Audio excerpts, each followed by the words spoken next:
Hello students, जैसा कि मैंने अपने पिछले वीडियो लेक्चर में आपको बताया था कि इम्परेटिव निगेटिव सेंटेंसेस का इनडायरेक्ट किस प्रकार से बनाया जाता है, और उसी मैंने बता दिया था कि अभी 3 और जिनका मैं आपको जल्दी ही वीडियो लेक्चर दूंगा।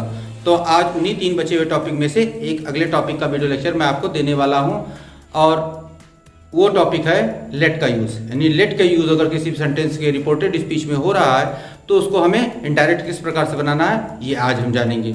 और जितने भी मेरे नए व्यूवर्स हैं उन सभी से मैं कहना चाहूँगा कि इसके पहले मेरे जितने भी वीडियो लेक्चर इनडायरेक्ट स्पीच के आ चुके वो उन्हें आप देख लीजिए, जिससे कि आप आज के वीडियो लेक्चर को अच्छी तरीके से समझ जाइए, जिसका उन सभी का लिंक मैं ऊपर आई बटन पे और नीचे डिस्क्रिप्शन में दे दूंगा, और आप जाके वहाँ से उन्हें देख सकते हैं। तो स्टूडेंट्स, मैं ये वीडियो लेक्चर दूसरे दिन शूट कर रहा हूँ, किसी कारणवश मैं पहले दिन आपका वीडियो लेक्चर मैं पूरा नहीं कर पाया था। तो students, welcome to excellence classes. और चलिए शुरू करते हैं अपनी क्लास को और जानते हैं लेट के यूज में इनडायरेक्ट स्पीच किस प्रकार से बनाई जाती है।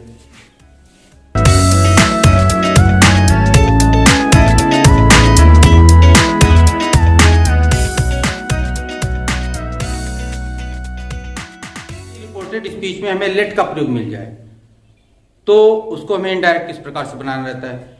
यदि हमें रिपोर्टिंग स्पीच में लेट का प्रयोग मिलता है तो लेट अपने आप में कई सारे परिवर्तन लेकर आता है। तो उनमें से मैं सारे परिवर्तन आपके लिए लिख दे रहा हूं।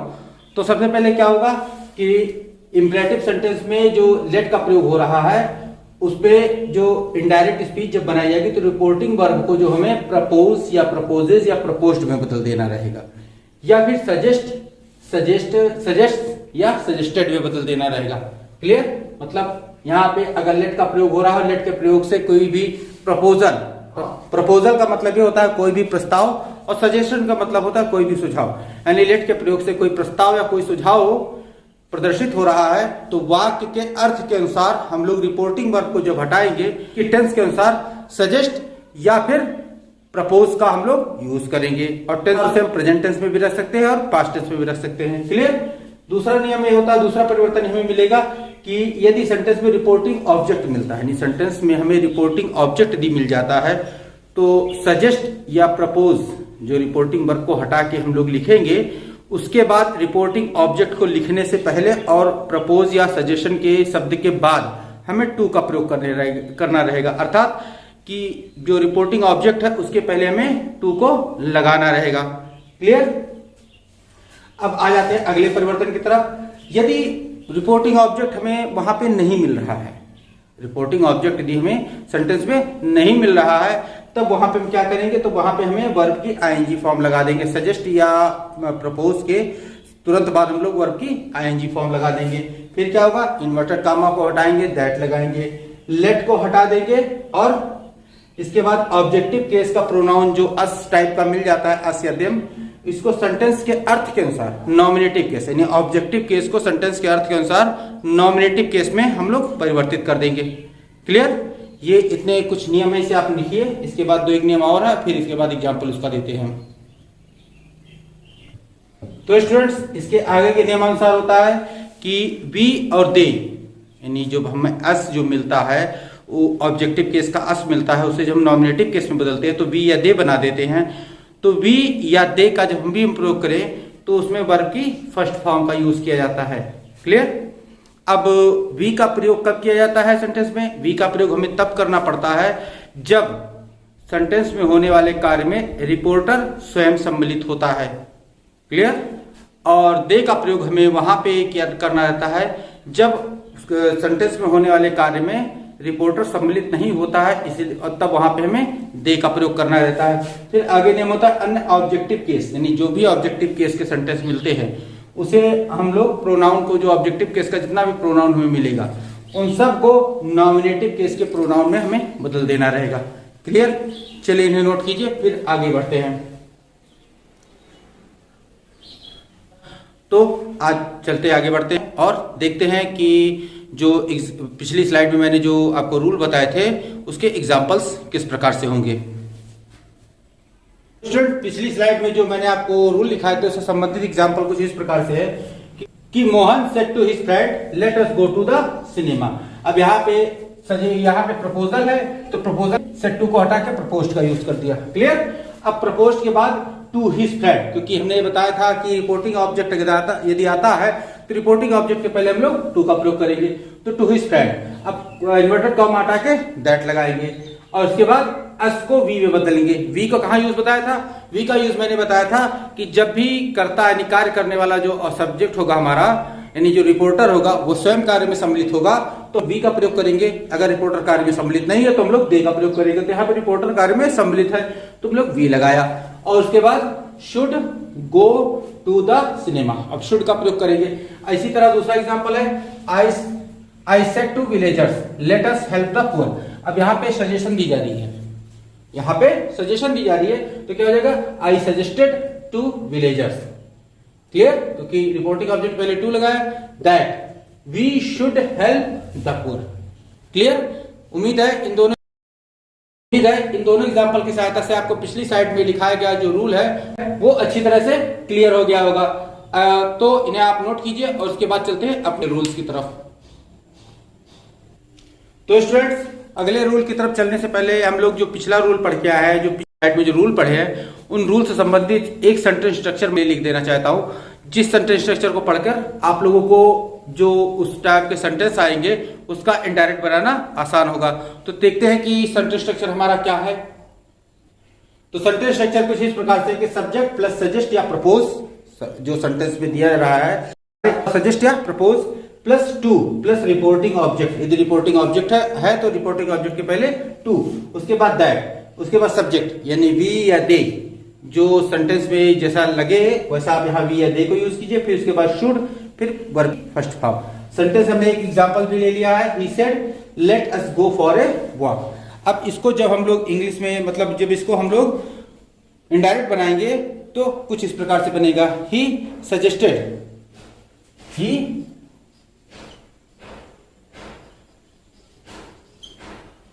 सजेस्टेड। अब यहाँ पे रिपोर्टिंग ऑब्जेक्ट नहीं है, तो रिपोर्टिंग ऑब्जेक्ट जब नहीं रहता है तो मैंने बताया है कि आप वर्ब की फर्स्ट फॉर्म में आईएनजी लगा के प्रयोग करें। तो यहाँ पे वर्ब की फॉर्म कौन सी है? गो। तो गो को प्रयोग करते he suggested going for a walk. अब यहाँ पे दैट का भी यूज नहीं किया गया, going for a walk. Clear. उम्मीद है वो जो रूल मैंने लिखा रखे वो आपको समझ में आ गए होंगे। तो चलिए इन्हें नोट कीजिए, फिर अगले रूल की तरफ बढ़ते हैं हम। तो अगले नियम अनुसार होता है कि यदि लेट से शुरू होने वाले सेंटेंस में, यानी जो भी रिपोर्टेड स्पीच लेट से शुरू हो रही है और उस रिपोर्टेड स्पीच में यदि आपको पढ़ने से लगता है कि इस स्पीच में कोई भी इच्छा प्रकट की गई है, कोई भी इच्छा मतलब विश किया गया है, तो वहां पे जब आप उसका इनडायरेक्ट बनाएंगे तो रिपोर्टिंग वर्ब जो सेड लिखी होगी उसे हटा के विश या विश्ड या विशेष लगा देंगे। क्लियर। फिर उसके बाद हम लोग क्या करेंगे? लेट को हटा देंगे और लेट के बाद प्रयोग होने वाले जो ऑब्जेक्टिव केस का प्रोनाउन होगा उसे नॉमिनेटिव बना देंगे और कॉमा, इन्वर्टेड कॉमा को हटा के दैट का प्रयोग करेंगे। क्लियर। चलिए इसे नोट कीजिए। इसके बाद अगली स्लाइड में जब इसके एग्जाम्पल लेंगे तो ये रूल जो आपके लिए बहुत ही आसान हो जाएगा।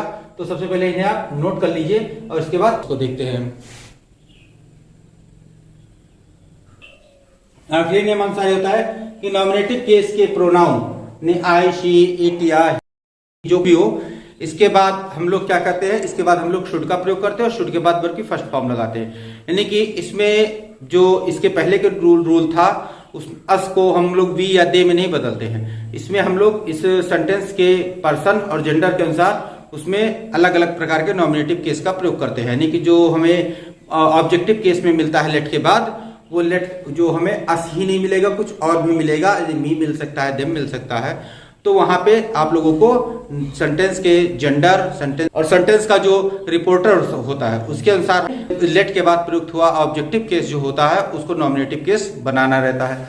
और उसके बाद हम लोग शुड का प्रयोग करेंगे और शुड के बाद वर्ब की फर्स्ट फॉर्म लगाएंगे। चलिए एग्जाम्पल लेके देखते हैं इसका। अब यहाँ पहला एग्जाम्पल लिया, Vivek said let me go out. तो यहाँ पे क्या हो जाएगा इसका indirect? Vivek wished, Vivek wished. अब इसके बाद क्या होता है? इन्वर्टेड कॉमा हटा के दैट का यूज करेंगे, दाया। और रिपोर्टर के अनुसार मी को हम इसके अनुसार चेंज करेंगे, यानी कि he, let he should go out. Clear? कि जो नॉमिनेटिव केस हम लगाएंगे उसके बाद हम लोग शुड का प्रयोग करेंगे और शुड के बाद हम लोग वर्ब की फर्स्ट फॉर्म लगाएंगे। अगला एग्जांपल लेके देखते हैं। तो अगले एग्जांपल में Veena said let him be my husband. अब यहां पे इसका जब इनडायरेक्ट बनेगा तो विश्ड, वीना विश्ड दैट। अब ये थर्ड पर्सन प्रोनाउन है, तो प्रोनाउन चेंज में मैंने क्या बताया था कि थर्ड पर्सन प्रोनाउन को नहीं चेंज किया जाता है। जिन्होंने अभी तक वो वीडियो लेक्चर नहीं देखा है जिसमें मैंने प्रोनाउन चेंज बताया था, वो जाके उस वीडियो लेक्चर को जरूर देख ले। लिंक ऊपर आई बटन पे, नीचे डिस्क्रिप्शन पे मिल जाएगा। तो यहाँ पे हो जाएगा दैट। अब हिम को मतलब कि ही रखेंगे, ही शुड, ही के बाद हम लोग शुड लगाएंगे, और अगर बी आ रहा है तो बी को बाद में रखेंगे, ही शुड बी। अब फिर माई को किस में बदलेंगे? माई को हम बीना के अनुसार बदलेंगे। तो बीना क्या थी? लड़की थी, है ना? तो यहां पे हो जाएगा हर, हर और फिर हस्बैंड। क्लियर? उम्मीद है इन दोनों एग्जाम्पल की सहायता से जो रूल मैंने आपको लिखाया है वो रूल आपकी समझ में आ गया होगा। तो चलिए इसे नोट कर लीजिए और उसके बाद फिर अगले रूल की तरफ हम लोग आगे बढ़ते हैं।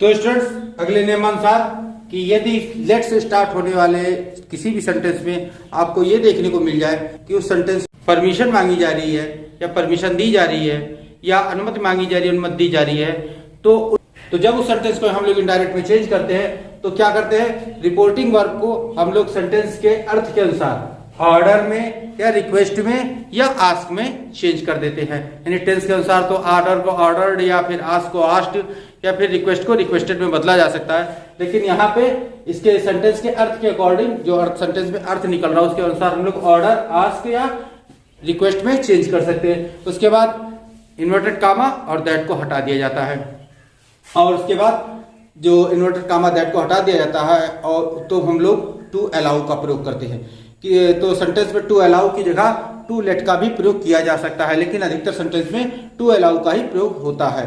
तो टू अलाउ का प्रयोग होता है और फिर उसमें प्रयुक्त जो ऑब्जेक्टिव केस का प्रोनाउन होता है उसको हम लोग नॉमिनेटिव केस में बदल लेते हैं, और फिर सेंटेंस में जो रिपोर्टेड स्पीच में जो हम लोगों को वर्ब की फॉर्म मिली रहती है वो वर्ब की फॉर्म को हम लोग इन्फिनेटिव वर्ब की फॉर्म बना देते हैं, अर्थात टू लगा के वर्ब की फर्स्ट फॉर्म बना देते हैं। क्लियर? ये सारे रूल आप नोट कीजिए। इसके बाद फिर नोट कीजिए, फिर इसके बाद हम लोग इसके एग्जाम्पल को लेते हैं और इसे अच्छी तरह समझने की कोशिश करते हैं।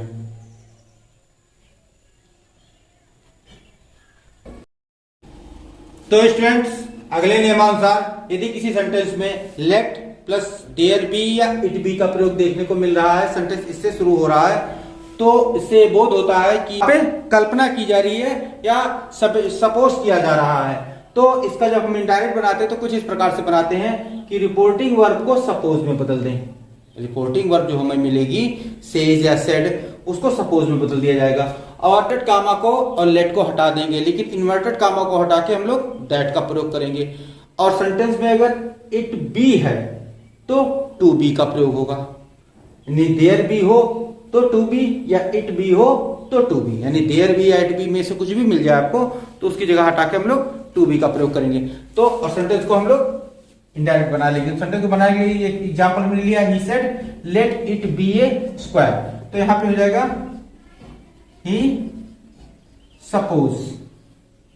Supposed that. अब लेट को हमने हटा दिया, इन्वर्टेड कामा हटा के दैट लगा दिया। अब इट बी को टू बी लगाया, to be a square. Clear? उम्मीद है ये रूल आपको समझ में आ गया होगा। ये बहुत आसान रूल है कि लेट और इन्वर्टेड कामा को हटा देना है, इन्वर्टेड कामा की जगह दैट का प्रयोग करना है और रिपोर्टिंग वर्ब को सपोज में बदलना है और इट बी या देयर बी को टू बी में बदल देना है। क्लियर? चलिए इसे नोट कर लीजिए, फिर आगे बढ़े। तो स्टूडेंट्स, अगले नियमानुसार है कि यदि किसी भी सेंटेंस में किसी भी रिपोर्टेड स्पीच में लेट के बाद मिले, इट के बाद एवर सो मिले, तो वहां पे यद्यपि का भाव बोला है, किसी कार्य के विपरीत कार्य करने का भाव पता लगता है। तो वहां पे जब उसकी हम इनडायरेक्ट बनाते हैं तो इनडायरेक्ट में कुछ परिवर्तन होते हैं, जिसको हम देखते हैं कि रिपोर्टिंग वर्ब जो हमें मिलती है वहां पे रिपोर्टिंग वर्ब में कोई परिवर्तन नहीं करते, नहीं रिपोर्टिंग वर्ब जैसी है वैसे ही लिख देंगे। से है तो से लिख देंगे, सेज है तो सेज लिख देंगे, सेड है तो सेड लिख देंगे। क्लियर? तो रिपोर्टिंग वर्ब में कोई परिवर्तन नहीं होता। इन्वर्टेड कामा को हटा के हम लोग दैट का प्रयोग कर देते हैं। इट की जगह पर लेट इट को हम लोग हटाते हैं और वहां पे इवन इफ का प्रयोग कर देते हैं और एवर सो को हटा देते हैं। जैसे एग्जांपल लिया हमने, mister Pandey said let ever so hard I will go to college today. अब इसको जो हम लोग पढ़ेंगे इनडायरेक्ट में, तो यहाँ क्या हो जाएगा, मिस्टर पांडे सेड दैट, अब लेट इट को हटाया, इवन इफ रेन, अब एवर सो को हटा देना है, हार्ड, और आई विल कॉलेज, आई यहाँ पे आई के साथ ही लगाएंगे, ही विल नहीं लगाएंगे, विल की जगह पे हम लोग लगाएंगे would, he would go to college today. Clear? उम्मीद है इस एग्जांपल की सहायता से रूल आपको समझ में आ गया होगा कि यदि सेंटेंस में लेट इट एवर सो का प्रयोग मिल रहा है तो आपको करना कुछ नहीं, आपको रिपोर्टिंग वर्ब को वैसे का वैसा ही रहने देना है, इन्वर्टेड कामा हटाना है, दैट लगाना है, और लेट इट एवर सो को पूरी तरह से हटा देना है, और इवन इफ का प्रयोग। हमारा जो जर्नल रूल होते हैं इसके पहले के मतलब जो प्रोनाउन चेंजिंग और फिर वर्ब टेंस चेंजिंग, उसके रूल को हमें यहाँ पे अप्लाई कर देना है और सेंटेंस हमारा इनडायरेक्ट बन जाएगा। क्लियर? चलिए इसको नोट कर लीजिए। तो स्टूडेंट्स, इसी के साथ हम लोगों का जो इनडायरेक्ट स्पीच में लेट का यूज होता है वो अब समाप्त होता है। आशा है कि लेट का यूज जो मैंने आज आपको बताया है वो आपको अच्छी तरीके से समझ में आ गया होगा। और यदि आपको वीडियो अच्छा लगा हो और आपने वीडियो से कुछ भी सीखा हो तो लाइक कीजिए और साथ ही साथ अपने दोस्तों को शेयर भी करते रहिए, जिससे मेरा जो ये वीडियो लेक्चर है इसका भी लाभ और इसके बाद आने वाले सारे वीडियो लेक्चर का लाभ आपको मिल सके। और साथ ही साथ मैं उन सभी व्यूअर्स से कहना चाहूँगा जो मेरे वीडियो लेक्चर में पहली बार आए हैं वो मेरे चैनल को सब्सक्राइब को जरूर कर दें, क्योंकि इसके बाद मेरे इनडायरेक्ट स्पीच के 2 और वीडियो लेक्चर आने वाले हैं, जो कि एक ऑब्जेक्टिव सेंटेंस का होगा, एक एक्सक्लेमेटरी सेंटेंस का होगा। तभी हो जाके इनडायरेक्ट स्पीच पूरी तरह से समाप्त हो। और नए व्यूअर्स जो मेरा वीडियो लेक्चर पहली बार देख रहे हैं वो उनके लिए मैंने ऊपर आई बटन पे भी अपने पहले पुराने वीडियो लेक्चर को लिंक कर दिया है और नीचे डिस्क्रिप्शन बॉक्स में भी उनका मैंने लिंक दे दिया है, वहां से जाके भी आप उन्हें देख सकते हैं और समझ सकते हैं। तो मिलते हैं नेक्स्ट वीडियो लेक्चर में। Till then stay tuned with our channel, keep watching, keep learning, take care, thank you and bye.